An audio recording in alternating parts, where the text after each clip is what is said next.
ब्रह्म ज्ञानी तो आपे परमेश्वर है जी। दलील देती संतां ने, शैताना ने। ये शैतान ने वो पैदा कितों आया सी? ब्रह्म ज्ञानी कितों आया सी? समुद्र तो वखरा एक पानी आया सी, तो समुद्र ठीक है। इस करके कोई नाम नहीं है। वो पता नहीं इतने किन्ने पैदा होए ने, किन्ने मुड़ के समाए ने। किहदा किहदा नाम रखोगे तुसीं? किन्ने पैदा भगत होए ने पहला, किन्ने समाए ने बाद च। ना समुद्र का ही रहूगा, ना नहीं बदलिया जा सकता।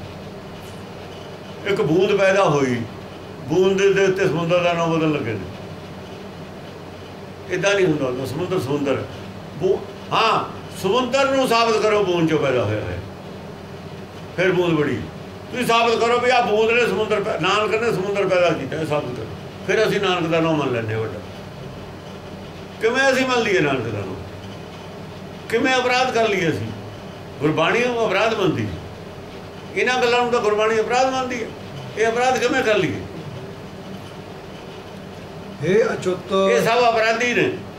ਇਹੋ ਜਿਹੀਆਂ ਕਾਢਾਂ ਕੱਢਣ ਵਾਲੇ ਹੀ ਅਪਰਾਧੀ ਨੇ। ਇਹਨਾਂ ਨੂੰ ਅਪਰਾਧੀ ਇਹਨਾਂ ਨੂੰ ਕਿਹਾ ਹੈ। ਬਹੁਤੀ ਅਕਲ ਵਾਲੇ। ਬਹੁਤ ਸਿਆਣਪ ਜਮ ਕਾ ਭਾਉ ਵਿਆਪੈ, ਅਨਕ ਜਤਨ ਕਰ ਤ੍ਰਿਸ਼ਨਾ ਨਹੀਂ ਧਰਾਪੈ। ਇਹ ਉਹਨਾਂ ਦੀ ਗੱਲ ਹੈ। ਇਹ ਉਹ ਨੇ ਸਾਰੇ। ਉਹਨਾਂ ਵਾਲੀ ਉਹ ਸਿੱਖੀ ਹੈ ਸਾਡੇ ਕੋਲ। ਅੱਜ ਆ ਜਿਹੜੀ ਸਿੱਖੀ ਹੈ ਧੱਕੇ ਖਾਂਦੇ ਫਿਰਦੇ, ਉਹਨਾਂ ਵਾਲੀ ਹੋਈ ਹੈ। ਉਹਨਾਂ ਦੀ ਮੱਤੇ ਹੈ ਸਾਡੇ ਕੋਲ ਬਹੁਤੀ ਅਕਲ ਵਾਲਿਆਂ ਦੀ।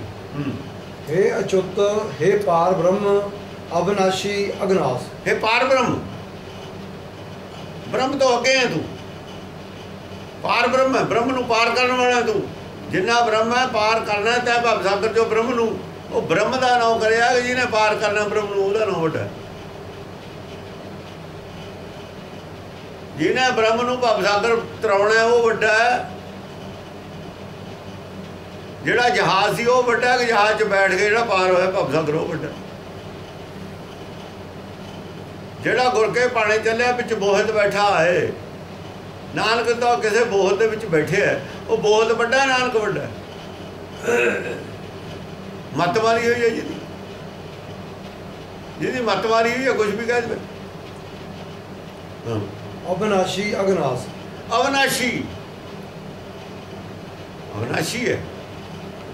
अगनास, अग पापां दे नाश करने वाला है। पाप की है? जिहड़े हुक्म का विरोध साडे अंदरों पैदा होंदा पाप है। तेरे भाणे का जिहड़ा विरोध पैदा होंदा अंदरों यही पाप है। ये नाश करता, अंदर ही नाश करता, पैदा ही नहीं होने दिंदा विरोध।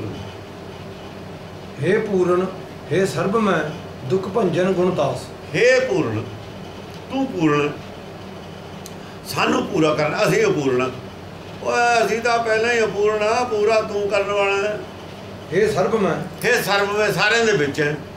दुख भंजन गुणदास। तेरे गुण ने दुखों नूं भंजन नाश करने वाले ने। तेरे गुण दुखा, जे साडे जो गुण आ जाण, ऐ नहीं हैगा भी तेरे गुण उत्थों बैठे साडा नाश कर देणगे। जे तेरे वाले गुण असीं धारण कर लईए तां दुखां दा नाश होਊ। तू बुरे दा भला करदा, जे असीं करन लग जाईए दुखां दा नाश होਊ।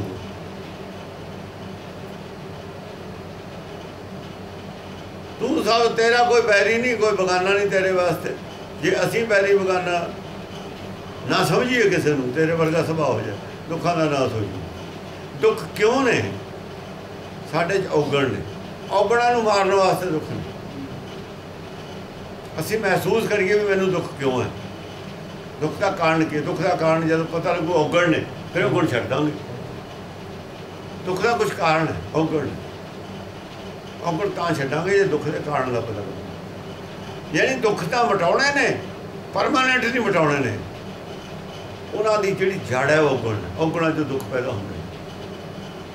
जितों पैदा हुंदा उहनूं मिटाओ ना। दुख का बीज की है? औगण बीज ने। बीज है, खत्म कर दो। उत्तों उत्तों बढ़ते रहो, फिर पैदा होंदे रहने। हे संगी, हे निराकार, हे निर्गुण सब टेक। हे संगी, संगी है हर वक्त। गुर मेरे संग सदा है। हुण अंतरात्मा नूं संबोधन है सारी गल। हे संगी, हे निराकार, हे निर्गुण सब टेक। हे निर्गुण, तू निर्गुण भी है। हुण परमेश्वर नूं जे संबोधन हुंदा वो निर्गुण है नहीं। ਜੇ ਪਰਮੇਸ਼ਰ ਨੂੰ ਸੰਬੋਧਨ ਹੁੰਦਾ, ਪਰਮੇਸ਼ਰ ਤਾਂ ਸਰਗੁਣ ਹੈ। ਇਹ ਅੰਤਰ ਜਿਹੜੀ ਜੋਤ ਹੈ ਨਾ, ਅੰਤਰਾਤਮਾ, ਉਹਨੂੰ ਸੰਬੋਧਨ, ਉਹ ਨਿਰਗੁਣ ਹੈ। ਇਹ ਸੰਗੀ ਹੈ ਨਿਰਾਕਾਰ। ਦੇਖੋ ਬਾਹਰ ਵਾਲਾ ਜਿਹੜਾ ਮਨ ਹੈ, ਇਹ ਜਿਹੜੇ ਸਰਗੁਣ, ਇਹ ਬਣਦਾ ਗੁਣ, ਇਹ ਰਜੋ ਤਮੋ ਸਤੋ ਇਹ ਔਗਣ ਧਾਰਨ ਕਰਦਾ। ਉਹਨੇ ਨਾ ਔਗਣ ਧਾਰਨ ਕੀਤੇ ਨੇ, ਨਾ ਗੁਣ ਉਹ ਜਾਣ, ਔਗਣ ਵੀ ਨਹੀਂ ਧਾਰਨ ਕੀਤੇ। ਰਜੋ ਤਮੋ ਸਤੋ ਤੋਂ ਵੀ ਬਚਿਆ ਹੈ, ਤੇ ਗੁਣ ਉਹ ਹੈ ਹੀ ਨਹੀਂ ਕੋਈ। ਗੁਣ ਤਾਂ ਪਰਮੇਸ਼ਰ ਦੇ ਨੇ ਸਾਰੇ, ਸਭ ਗੁਣ ਤੇਰੇ ਮਨ ਹੈ ਕੋਈ। ਉਹ ਮੰਨਦਾ ਹੈ ਗੱਲ, ਨਿਰਗੁਣ ਉਹ। ਮੈਂ ਨਿਰਗੁਣ ਯਾਰ ਕੀ ਬੇਟੀ ਹੋ ਮੈਂ। ਹਾਂ, ਉਹ ਕਹੂਗਾ ਇਹ ਤਾਂ ਸਾਰੇ ਗੁਣਾਂ ਦਾ ਮਾਲਕ ਹੈ, ਚਲੋ ਕਹਿੰਦਾ ਇਹ ਤਾਂ ਕਹਿੰਦਾ ਮੈਂ ਤਾਂ ਬੜਾ ਕੋਈ ਹੈ ਹੀ ਨਹੀਂ। ਇਹਦਾ ਫਿਰ ਚੁੱਪੇ ਕਰਦਾ ਹੈ, ਬਸ ਬੋਲਣਾ ਚੁੱਪੇ ਕਰਦਾ ਹੈ। ਚੁੱਪ ਕਰਕੇ ਫਿਰ ਮੰਨਿਆ ਤਾਂ ਹੀ ਨਹੀਂ ਮੈਂ ਨਿਰਗੁਣ ਨਹੀਂ। ਤੇ ਚੁੱਪੇ ਕੀਤਾ, ਬੋਲਿਆ ਤਾਂ ਹੀ ਨਹੀਂ। ਜੇ ਬੋਲਿਆ ਤਾਂ ਕਹਿੰਦਾ ਮੇਰੇ ਵਰਗਾ ਕੋਈ ਹੈ ਨਹੀਂ, ਜੇ ਚੁੱਪ ਕਰ ਗਿਆ ਤਾਂ ਇਹਨੇ ਕਹੇ ਨਹੀਂ ਮੇਰੇ ਵਰਗਾ ਕੋਈ ਨਹੀਂ, ਫਿਰ ਤਾਂ ਉਹ ਕਹਿੰਦਾ ਦੂਆ, ਇਹ ਤਾਂ ਬੋਲਦਾ ਹੀ ਨਹੀਂ।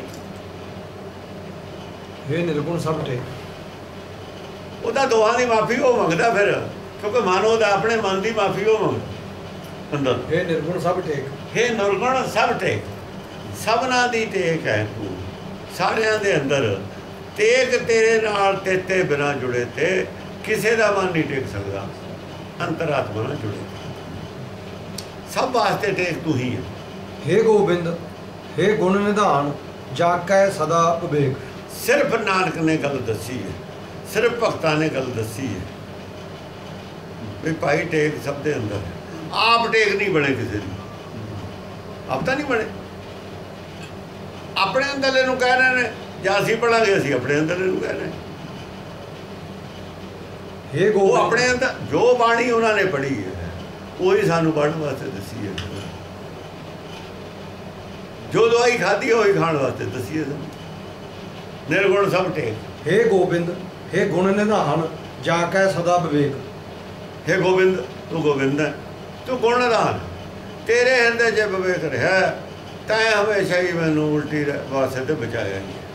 ਜਿਹੜਾ ਉਲਟੇ ਪਾਸੇ ਦੇ ਜਾਣ ਤੋਂ ਬਚਾਉਣ ਵਾਲਾ ਹੈ ਉਹ ਵਿਵੇਕ ਹੀ ਹੁੰਦਾ। ਉੱਪਰ ਨਿਰਗੁਣ ਆ ਗਿਆ ਜੀ, ਇੱਥੇ ਉਹਨੂੰ ਗੁਣ ਨਿਧਾਨ ਆ ਗਿਆ। ਕੀ ਪਿੱਛੇ ਆ ਗਿਆ ਹੇ ਨਿਰਗੁਣ ਸਭ ਟੇਕ, ਹਾਂ, ਇੱਥੇ ਆ ਗਿਆ ਹੇ ਗੋਬਿੰਦ ਹੇ ਗੁਣ ਨਿਧਾਨ। ਫਿਰ ਗੁਣ ਨਿਧਾਨ ਤਾਂ ਕਹਾਂ ਜਾਂ ਸ਼ਬਦ ਰੂਪ ਇਹ 'ਚ ਪ੍ਰਗਟ ਹੋਣਾ, ਗੁਣ ਨਿਧਾਨ ਵੀ ਨੇ ਬਣ। ਮੇਰੇ ਵਾਸਤੇ ਤੂੰ ਗੁਣ ਨਿਧਾਨ, ਪਰਮੇਸ਼ਰ ਨਾਲ ਮੁਕਾਬਲਾ ਕਰੀਏ ਨਿਰਗੁਣ। ਪਰਮੇਸ਼ਰ ਦੇ ਸਾਹਮਣੇ ਤੂੰ ਨਿਰਗੁਣ, ਸੰਸਾਰ ਦੇ ਸਾਹਮਣੇ ਤੂੰ ਗੁਣ ਨਿਧਾਨ, ਕਿਉਂਕਿ ਵਿਵੇਕ ਹੈ ਨਾ, ਸੰਸਾਰ ਨਾਲ ਉੱਚਾ ਵਿਵੇਕ ਹੈ। ਜਾਕੈ ਸਦਾ ਵਿਵੇਕ। ਦੇਖੋ ਜਿਹੜਾ ਭਗਤ ਹੈ ਨਾ, ਭਗਤ ਅੰਦਰ ਵਸਦਾ, ਇੱਕ ਭਗਤ ਮੇਰੇ ਹੀਰੇ ਬਸਾ ਹਿਰਦੇ ਵਸਦਾ। ਸੰਸਾਰ 'ਚ ਭਗਤ ਸਾਰਿਆਂ ਨੂੰ ਗੁਣ ਨਿਧਾਨ, ਅੰਤਰਾਤਮਾ ਗੁਣ ਨਿਧਾਨ, ਮਨ ਦੇ ਹਿਸਾਬ ਕਿ ਮਨ ਔਗਣ ਹੈ। ਸੰਸਾਰ ਦੇ ਵਿੱਚ ਗੁਣਾਂ ਦਾ ਖਜ਼ਾਨਾ ਅੰਦਰ ਹੀ ਹੈ, ਹੋਰ ਕਿਤੇ ਨਹੀਂ। ਜੇ ਇਹਨੂੰ ਗੁਣਾਂ ਦੀ ਲੋੜ ਹੋਰ ਪਊ